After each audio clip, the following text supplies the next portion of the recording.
j'accueille Laurent Guillot. Bonjour, bienvenue sur News FM. Comment tu vas? Bonjour Sana, ça va pas mal, merci. Bonjour à tous. Bienvenue en tout cas. Merci.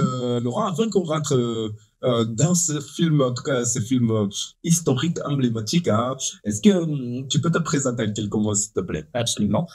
Alors, je m'appelle Laurent Guillot, j'ai 44 ans, je suis comédien, je pratique le doublage également.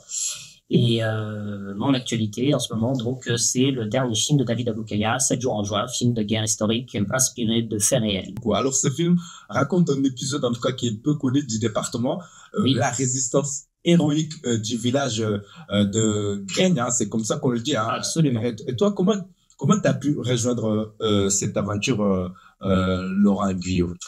Alors, il se trouve que je connais déjà bien le réalisateur parce que j'ai tourné plusieurs films avec lui auparavant. Ça fait une petite dizaine d'années qu'on se connaît et du coup, il y a un lien, je pense, d'amitié entre nous. Et du coup, il a découvert cette histoire complètement par hasard en tant que grand fan de la Seconde Guerre. Et il a décidé de la mettre en image parce que justement, c'est une histoire méconnue en France. Elle est beaucoup plus développée aux États-Unis. On en parle pas mal. Mais en France, on ne sait pas pourquoi, elle est restée un petit peu dans l'obscurité. Oui, quoi. Oui. Et du coup, il a décidé de la mettre en image, de l'écrire en scénario. Et donc, nous voilà en septembre 2024 en Normandie pour tourner ce film pendant une petite quinzaine de jours. Donc, en immersion, avec toute l'équipe H24. Comédiens, on a eu aussi des associations de reconstitution, on a eu beaucoup d'aide de la part des mairies, de différentes personnes là-bas. Enfin, on dirait que toute la Normandie s'est un petit peu monopolisée pour nous et ça nous a beaucoup conforté dans l'idée de faire ce film. On a été très très bien accueillis. Parce que c'est une histoire héroïque quand même de ces villageois qui ont rejoint l'armée alors qu'ils n'ont pas d'armes, ces villageois. Donc, Alors, c'est avant tout une affaire de spontanéité et d'entraide. C'est-à-dire que quand les Américains sont arrivés complètement perdus dans le petit village pour se repérer et espérer rejoindre leur ligne, les villageois ont compris assez rapidement qu'ils étaient quand même très très loin de leur point d'atterrissage. Et ils ont décidé spontanément de leur venir en aide, de les loger, de les nourrir. Ils ont aidé aussi à récupérer leur matériel, leurs armes qui étaient tombées comme dans les marais. Et en fait, ça s'est fait spontanément comme ça. Et c'est assez extraordinaire parce que c'était des gens qui ne partageaient rien en commun, en fait. Hein. C'est-à-dire qu'ils n'étaient pas de la même nationalité. Pas la même langue. Pas la même langue. Alors, il y a une petite nuance là-dedans parce que là aussi, c'est assez extraordinaire. Il y a un sergent dans le film qui est présent d'ailleurs sur l'affiche, qui est un personnage qui a vraiment existé, comme beaucoup de personnages de cette histoire qui sont présentés dans le film, qui était un Acadien de Louisiane et il parlait français. Donc il a permis la communication avec les villageois de se faire spontanément et ça a grandement simplifié les choses entre eux et c'est comme ça qu'en fait est née un peu cette relation très spontanée pendant une petite semaine jusqu'à ce que les choses dégénèrent. Ça me touche, en fait. Je veux dire ça avec émotion, parce que Rana, quand même, c'est des villageois qui ont participé, qui ont aidé l'armée. Donc, comment ça se fait-il cette histoire peut tomber dans l'oubli, en tout cas ici en France, et pas aux États-Unis, alors que c'est l'armée américaine qui est venue aider ici la France, en fait. Alors, il se trouve que l'armée américaine est très attachée, et les États-Unis, en règle générale, ils sont très attachés à leur histoire. Et il y a un patriotisme quand même qui est très important encore aux États-Unis. Et ils ont pas honte de leur histoire, elle est ce qu'elle est. Mais voilà, les militaires ont accompli un certain nombre de faits d'armes pendant la Seconde Guerre. Et eux n'hésitent pas à en parler. Et là, quand en plus il s'agit vraiment d'une histoire d'amitié franco-américaine, en fait, c'est du positif, en fait. Tout à fait. Donc, en fait, c'est vrai qu'il n'y a pas de raison d'en avoir honte, mais en France, c'est vrai qu'on s'intéresse pas beaucoup à notre histoire. Et toi, quand ce réalisateur, pour la première fois, il t'a dit, Laurent, moi, je veux qu'on fasse ce film-là. Toi, en tant que Français, qu'est-ce que t'as en pensé? Qu'est-ce que ça t'a fait tout de suite, en fait? Tu te dis quoi? Tu te dis, enfin, quelqu'un qui qui essaie de réveiller ou de faire savoir une histoire qui est tombée dans l'oubli en quelque sorte. Oui. Alors, tu l'as vu de quel regard? Ça, c'est la réaction que j'ai eue, mais il y a une petite dizaine d'années, quand il m'a proposé un premier rôle dans un autre film qui est un petit peu dans le même registre, qui raconte une histoire méconnue de la Seconde Guerre et qui mettait même en scène des soldats français qui sont restés eux aussi dans l'oubli. Et qui concerne un régiment français donc qui a eu des faits d'armes assez importants et qui là encore a connu une histoire absolument terrible. C'était en Alsace. Et en fait, moi aussi, je suis un peu touché par cette histoire parce que j'ai une famille qui a été touchée par la Seconde Guerre également, comme beaucoup de gens encore aujourd'hui. Du coup, pour moi, c'est du 100% positif parce qu'en tant que comédien, évidemment, qu'on me propose un rôle, je suis très heureux. Et si en plus ça traite de sujets sincères, profonds, qui parlent de thèmes, on va dire, fondamentaux, c'est du pas béni. Donc, évidemment, je dis beaucoup. De toute façon, ce réalisateur, je le connais depuis, voilà, comme je disais, un certain temps. Donc, quand il me dit, on va faire ce film-là, je dis d'accord. C'est parti. Et, voilà. Et tout de suite, tu as accepté Bien sûr. La proposition. Tu sais quoi, Laurent?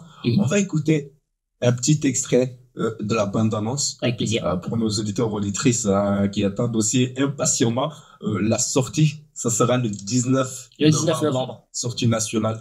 Donc voilà, un petit avant-goût. Bougez pas. Merci. Si les choses devaient mal tourner, toute l'aide que vous nous apportez pourrait vous conduire à des représailles. Je voudrais être sûr que vous en êtes conscient. Nous le sommes. Mais si on peut contribuer à notre propre libération, alors il n'y a pas lieu d'hésiter.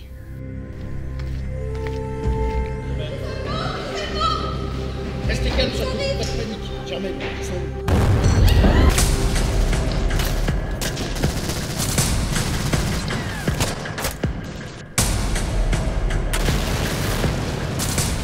Tu joues quel rôle dans ce film en fait? Alors, mon personnage, juste pour préciser, contrairement à beaucoup de personnages du film, c'est un personnage fictif. La plupart des personnages présents, que ce soit du côté des villageois normands ou des Américains, des soldats, ce sont des personnages réels qui ont existé, dont certains ont été, un certain nombre ont été tués.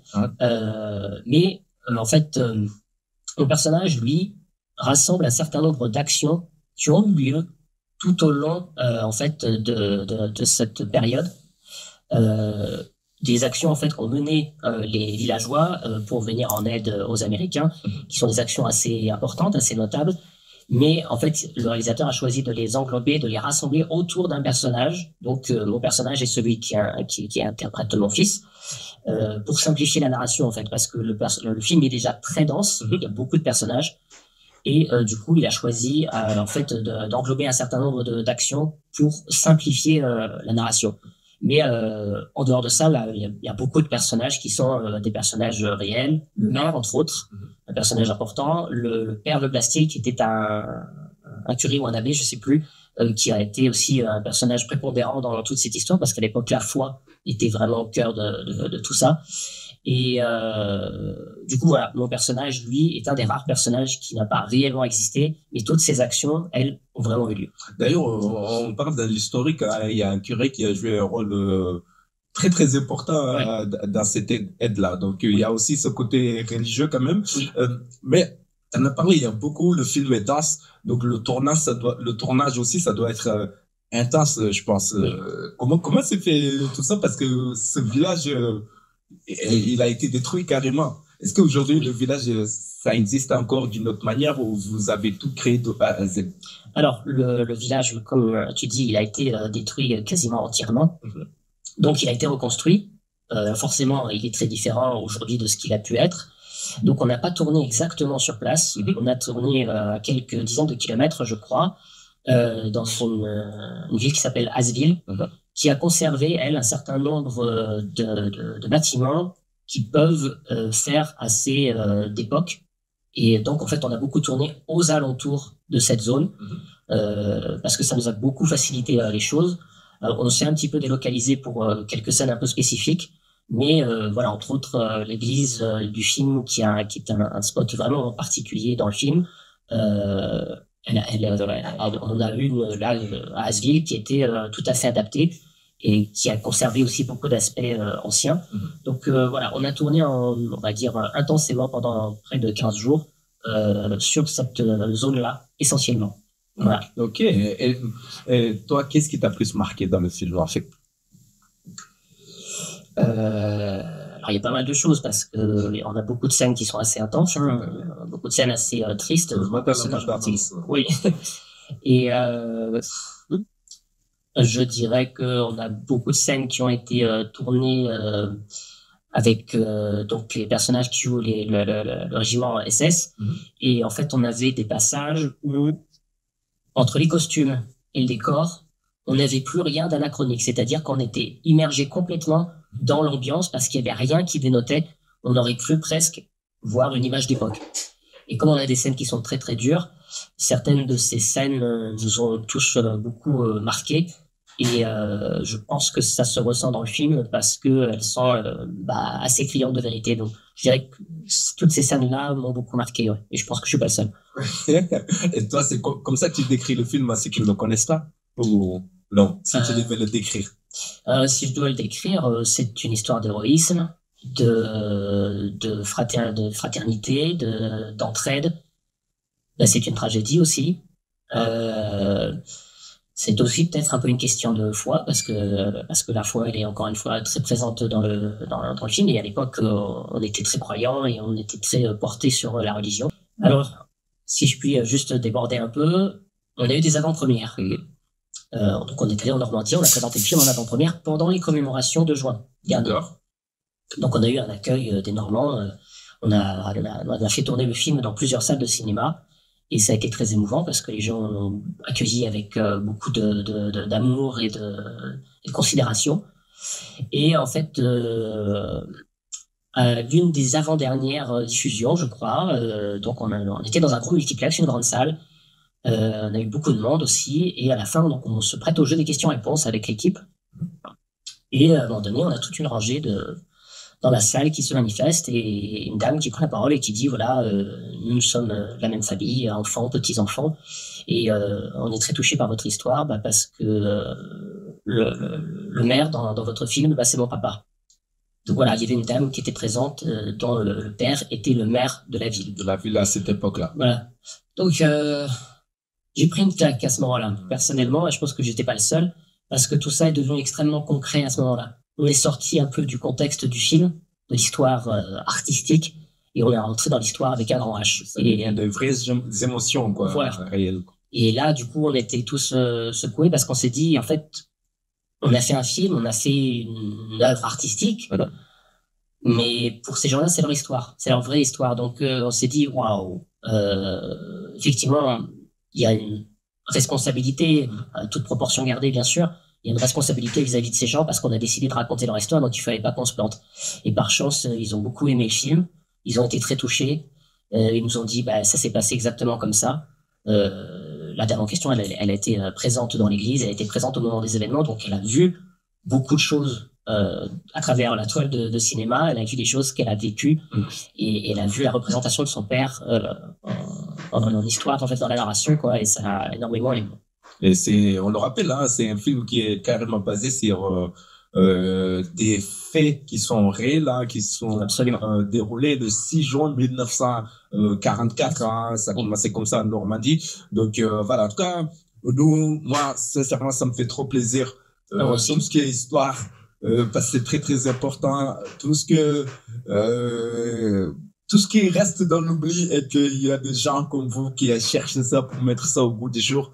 Donc, ça permet aussi à la jeune génération de connaître leur histoire, de connaître la bravoure de ces villageois-là qui se sont battus. Comme je l'ai dit, ils n'avaient pas d'armes réelles du tout, juste avec leurs idées, et aider les soldats américains qui étaient perdus, en fait. Voilà.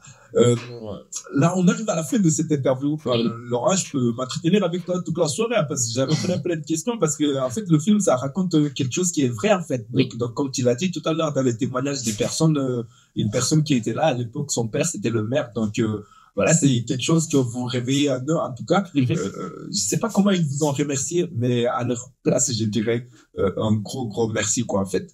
Donc, mais c'est vrai, c'est touchant. Et aujourd'hui, toi, en tant qu'acteur isérois, le fait de mettre ça devant la scène, ça te fait quelle impression, en fait?